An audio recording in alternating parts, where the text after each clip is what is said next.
Welcome to The Source, where we combine the headlines with in-depth conversations with the newsmakers themselves. Today on the program, amid calls to stop its anti-loitering campaign, the Philippine National Police continues its crackdown against ordinance violators. This is one of our crime prevention operations. We've been doing this since years back already. No? At hindi naman ito naging controversial. Also, the President's remark on God and the Catholic Church. Who is this stupid God? Stupid o talaga itong kung ganun. The highlights of the country's mental health law. The law will involve a lot of other departments, not only the Department of Health. And the controversies hounding the health department involving past officials. Senator JV Ejercito joins us live. And later, remember the saying, magtanim ay di biro? These millennials want to keep the agriculture industry alive. That's for today's In Focus.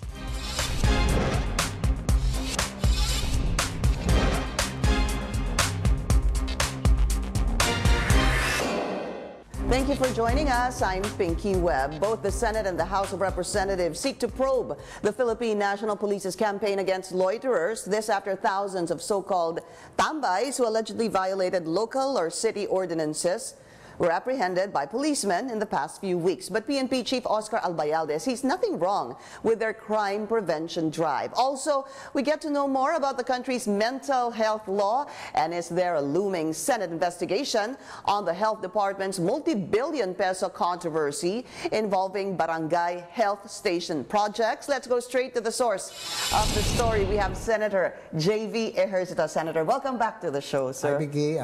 Good morning, and nice to be back here again. Thank you for your time, sir. Let's start with the President calls them tambays, yung mga tambay. You know, it's good to get your insights on this because you were a mayor for 9 years, and meron talagang unique local ordinances, ang, for example, San Juan, sir. But in general terms, the police said that they have arrested or accosted 10,000, and there are only 89 left. Sabi po ni Oscar Albayalde, General Oscar Albayalde sa jail. What are your thoughts on this, sir? Well, actually, what the President's intention probably is with the tambays to be a deterrent to crimes. Parang I think it's the broken windows theory, no? Wherein a community with a setting like this, no? Yung not so nice setting attracts lawlessness, attracts criminals, no, people who loiter around without clothes, ay, walang damit, walang pangitaas, and then walang pantaas, and then it's the perception towards a community that if it looks like this, it attracts lawless elements, and it's prone to criminal activities. So by cleaning it, this is what you call the broken windows theory. So by fixing the community, no, the looks, the whatever, basta there's no tambays, there's no it will deter, I think, criminals. So probably that's the intention of the President, no? Again, a community that is perceived to be that doesn't look really good is attracts really criminals and lawless elements. So it needs to, but isn't it all too cosmetic, sir? Hindi ho ba masyadong cosmetic yun? Well, actually, Pinky, I recall, no, when I was mayor of San Juan, we have ordinances. We prohibit drinking on the streets. No? We allow that, no? As long as it's inside the compound, and as long as there's no untoward incident, na nobody is making noise or making trouble. So we allow that, no? Because Pinky, we have to be lenient. Probably one of the my position, Pinky, is that, you know, drinking, chatting with friends is one of the support mechanisms. Kaya nga konti ang nababaliw sa atin sa Pilipinas kahit na mahirap, eh, no? In other countries, talaga, that's a pastime, eh. So we just have to be lenient about it as long as they don't make trouble, as long as they are inside the compounds. Kasi if they're outside drinking, that attracts trouble. And I go back to the broken windows theory, that is a setting that is ideal for lawless elements to thrive and to plan something that is not good. So the question is, do you support the President's directive and what the PNP is doing? I support it as long as the guidelines are made clearer, no? Because the PNP already implemented right away without clear guidance, yet, no? So what we want to achieve, what we want to happen, Pinky, is that it might be used by some, no, to abuse of authority, abuse of power, because there are no clear-cut rules and regulations and guidelines from the hierarchy. So we do not want rights to be violated. No, that's the least that we want to happen with these policies. Yeah. So, you know, Senator, the President talked about this at tambays, arresting them, and then the PNP saying that hinuhuli lang naman namin yung violators. And then the last statement of the President was that he is telling the policemen to frisk yung kapkapan, yung mga suspicious individuals. Let's listen to what exactly the President said, and then let's do that back-to-back with PNP Chief Oscar Albayalde's statement here on CNN Philippines. Yung mga tao na grupo tumitindig siya, karami mo pang. Then you have to not only write a name, but you have to characterize the idiot anong ginagawa. Kasi tambay. If you not call them, alam mo nang istambay. Sabi ko, istambay is just to frisk them. Paski sa Amerika, alaw dyan, tignan mo, maaresto ka. Kakapkapang ka talaga. We call them standby. That's the word. That is my order. And you continue to frisk people who are there doon sa dalan. And that is legal. Until such time, that is my order. Do not believe in the criticisms. Do not read it. It's none of your business to be reading what they're talking about. It's our business to follow what we are ordered to do. We've been doing that because of Plancita, especially so if he is there in a very probably in the critical area where it's a crime-prone area at nandoon siya in a very dark area na hindi siya dapat nandoon, no? Ito yung tinatawag natin Plancita. This is being done by our patrollers on the ground. This is one of our crime prevention operations. So now let's talk about that, Senator, frisking. Is that allowed? Well, if there's suspicious character, there's already suspicion by the police, then I think that's allowed. But again, I want to be clear. I support this as long as the guidelines are clear, no? Because we want to prevent abuses. No? Because what is happening, probably there are sometimes there are overeager law enforcers who want to eagerly implement this, no? Baka maging prone to abuse. No? So that's what we want to prevent.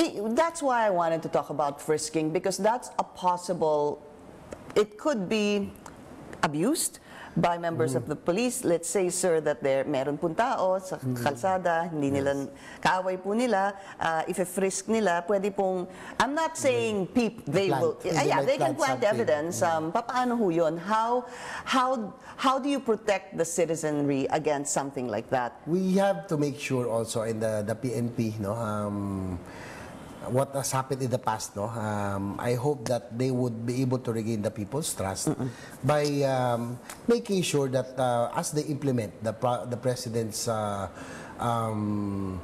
instructions or order, that they do not abuse it. No? I want to make sure again. I reiterate, Pinky. I hope that before they implement, I hope that the clear-cut rules and guidelines will be disseminated before enforcing this. And especially frisking, sir, because let's take, for example, anybody you know. There should be guidelines. Yeah, let's say your son, hindi po nila kilala, nasa isang madilim na lugar, dumaan ang police, medyo, let's say, ninervyos, for example.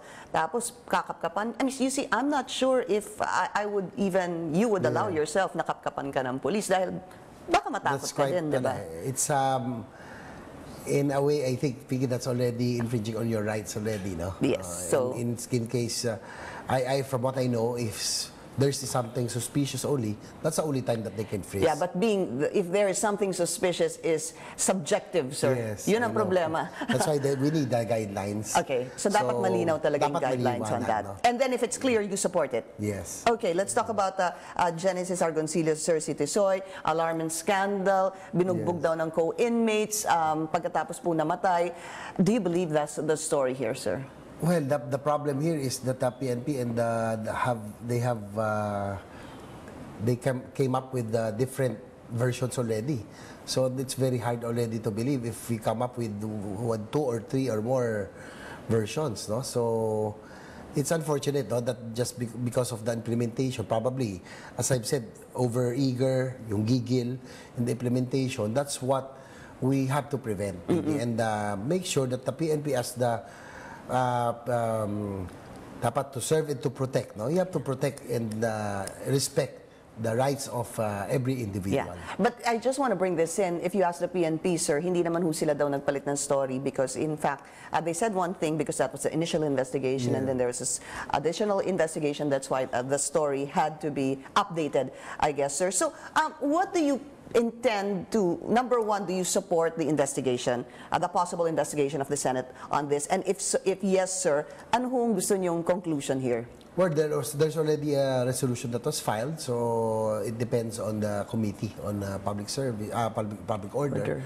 And if so, of course, we just want to get to the bottom of the truth, to the bottom of it, and find out the truth. There's just too many investigations that are ongoing right now. I have my hands full, in fact, Pinky, no? Aside from this Tisoy case, we will be conducting the investigation on the housing and likewise the rural health stations, no? Next week. No? So we will have our hands full. While we are on break, we are still working. No? And, but you support the move, the resolution to investigate this Oplan, I don't know, sir, they don't want to call it Oplan Tambay, this directive of the President, the order of the PNP, and the death of Tisoy. You support this, sir? Well, it was filed by, I don't know who filed it, but... Senator Bam, I believe, Senator sir. Bam, but any investigation naman, the main objective, of course, to find out the truth. So, of course, those stones should be left unturned, as they say. So, we would want to get to the bottom of all issues. All right, this is The Source on CNN Philippines. Still to come, we'll talk about the mental health law and mandatory drug testing for grade schoolers. Senator JV Ejercito shares his thoughts after the break. And later, millennials keep the farming sector alive. Si Senator a millennial. Know their story on today's In Focus.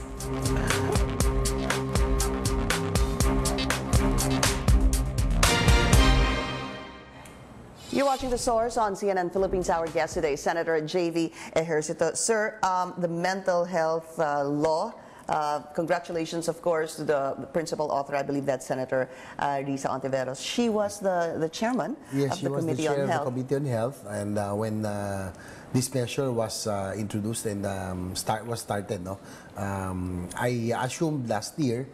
So I just read the committee report together with Senator Risa. No,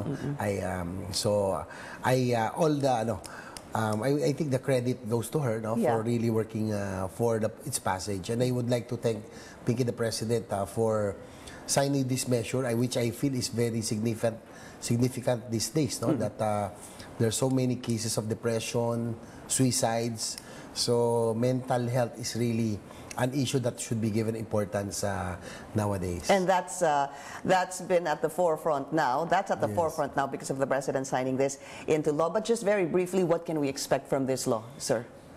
Well, you can now expect that mental health will now be an integral part of the health system itself, that the provincial, regional, and tertiary hospitals all over the country will now have mental health units, no, that would deal with psychiatric, psychosocial, neurologic areas, issues. So, Senator, does it mean that they would have to have an in-house psychiatrist? Ganun ho kaya yun? Yes, that's what the law says, especially the tertiary and tertiary hospitals and provincial hospitals, so that Right now, kasi Pinky, what we have is this the National Center for Mental Health here in Mandaluyong, you know, and also in Bataan. So with the passage of the mental health law, all the provincial, regional hospitals will now have their mental health units. Yeah, parang may department na sila doon. So. But sir, is it going to be free? Because I read somewhere also that is this going to be included in a PhilHealth, sir? May plano ho bang Yes, ganon? it would be. No? Okay. As we are already in the process of passing the Universal Healthcare Program, and this will be part of the PhilHealth coverage. No, it's an enhanced version. It's an enhanced PhilHealth law. No, so hopefully within the year, Pinky, if we were able to pass the Universal Healthcare Program, it will be included and was one of the in the menu of PhilHealth's free service, no? Free service, so, ibig sabihin, Senator, pag mapasa yung Universal Health, does that mean that anybody who may want to have him or herself checked because of possible mental condition, magiging libre po yun to see a psychiatrist? Yes. Tama ho ba yun? The PhilHealth will have their contribution. Probably not entirely, but Pinky, the intention of PhilHealth is to lessen the out-of-pocket expense, no, of every Filipino, because as of the moment, PhilHealth only accounts for about 20%, no, out of the total medical expenses, and the 50% still comes from the out-of-pocket. So the intention, including the mental health, is to lower that gradually, no. But we want to make sure also, Pinky, we have to make sure also that as we implement the Universal Healthcare Program, that PhilHealth's financial standing is healthy. Right. Sabi ko, how can we provide health when the financial standing of PhilHealth is unhealthy? So what is the financial standing of PhilHealth, Senator? Well, I'm quite worried, Pinky, no, because of the revelations lately. We've had 2 hearings already on the PhilHealth's performance, which I feel is mismanaged, because I think not to undermine the ones who headed PhilHealth, but PhilHealth is management of funds. No, I've been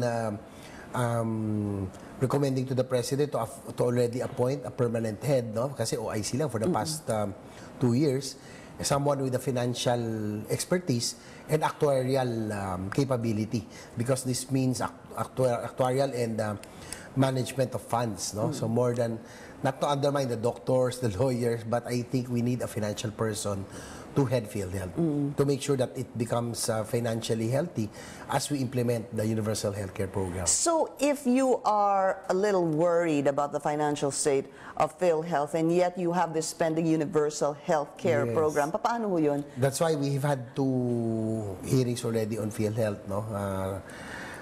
PhilHealth's performance, and we also discovered, no, accidentally, no, kumbaga sabi ko, natisod, that part of the finances of PhilHealth problems stemmed from the realignment of 10 billion that was intended for the expanded senior citizens, was diverted to DOH, no, for infrastructure like the rural health stations and others, which was a little bit controversial this past few days. No? So that's what we are trying to establish, and hopefully we can plug up the holes, no? Yung hemorrhage that is happening now in PhilHealth.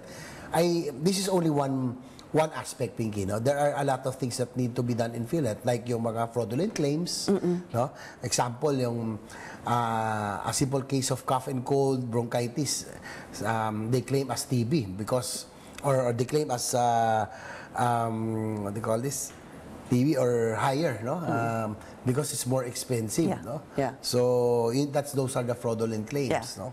So, and then also we have to improve on the collection of PhilHealth. So among others, but I think the 10.6 billion was also a big factor because the PhilHealth was able to use their reserves, no, in providing benefits for the senior citizen as it was passed in 2014. So whose culpability is this? Because you're right, sir, was it December 2015? So we're talking about 10.6 billion pesos in funds of the PhilHealth supposed to be for senior citizens that was diverted to the Department of Health in 2015 and, you know, used for other possible purposes. Where are you in terms of investigating this, sir? We will be having our investigation again next week, no, at the third, no. Supposedly Third it was hearing. for PhilHealth. Yeah, supposedly it was for PhilHealth's performance. Yeah. But because this came up, Natisod nyo to. natisod. So we will also give former Secretary Janet Garin, for former head Attorney Alex Padilla, Head of PhilHealth, Alex Padilla, yeah. for them to air their side, no? Because we're in a democratic side, Yeah. we have to hear their side. So hindi pa sila, they haven't given their statement on this? Wala they pa? have given, but we have not formally yet in the investigation, not in the hearings. Not in the hearing of the Senate, Yes, of the Committee on Health. Yes. So that may happen next week, sir. That may happen next week, no? Tentative July 2 or July 4. Okay, but So we're here's just the question, arranging. sir. What about the funds? Gaano ho ka problema yung funds ng PhilHealth ngayon? Dapat ho ba kaming matakot? Well, we are hopefully, that's why, Pinky, I've been asking I'm recommending that the President already appoint a permanent head. Hopefully, they can scout for a financial, again, I would reiterate, a financial expert with actuarial experience, because in the state of PhilHealth right now, I think we would need a financial expert to improve the financial standing of PhilHealth, because Pinky, I don't think we can afford a collapse of PhilHealth, because we only have one national insurance agency, and that is PhilHealth, unlike in other countries there are 2 or 3. But is it on the brink of collapse, sir? We can still, not really, but it's not the financial standing is not really very healthy. How would you describe the financial standing if it's? We can, if we can plug up the hemorrhage, that is happening right now, I think the PhilHealth can still improve on its financials in the coming years. But we really have to act very fast. And soon. How soon, sir? Are we talking Very about soon. 3 months, 2 months? Kailangan maglagay I'm hoping na. that the next 2 to 3 months that we can already hire, or the president can already appoint again a permanent PhilHealth head who has the financial capability to fix the problems of the finances. All right, just very quickly, also on housing, sir, can you give us an update on that? You are also investigating. Yes, we're currently investigating. We have 2 hearings also on Yolanda, Pablo, Sendong housing projects, especially 5 or 6 years after. We want to make sure that the future housing programs will be well implemented. We want to learn from the past mistakes, and we want to reform the housing program. There are three key issues, Pinky. One is yung substandard and workmanship of the housing. Second is the location, which is very far in the far-flung areas, far from the economic activity, economic activities, and putting the housing in the danger zones, coming from already a calamity, and then why would they be relocated in a danger zones in landslide or flood-prone areas? So these are the 3 main issues that were proven. Hopefully, we are not a rich country, Pinky, so we want to make sure that in health, in housing, that whatever funds we have, it is spent wisely. Okay, all right. So, Senator, we want to thank you for that, and you just had a tattoo, no? Okay, ano? Yeah, I came from Kalinga. Wangod, no? I had a chance, and that is, she affixed her signature 3-dot linear. Ayun. Pero hindi pa yan tapos, yes. No? At least, she'll be, she's a living legend. Yes, of course. And I'm proud and I'm very happy I had that opportunity. Okay, last question. Napakabilis lang po, sir. Just your reaction on the President's statement on God and the Church, sir. Well, I think, Pinky, that the President believes in a supreme being. He has a God. And it came from him. Probably, there's just a history between him and the Catholic hierarchy, the church leaders. So, but for him to be able to form a panel, to discuss already with the religious leaders. With the religious leaders is a step in the right direction. All right. So hopefully we can amend. The President will be able to amend whatever has happened. Okay. Well, thank you again, Senator. Maraming salamat po sa inyo. Thank you to Senator JV Ejercito. This is The Source on CNN Philippines. Coming up, the agribusiness sector found hope in this newly grad. Know her story on today's In Focus.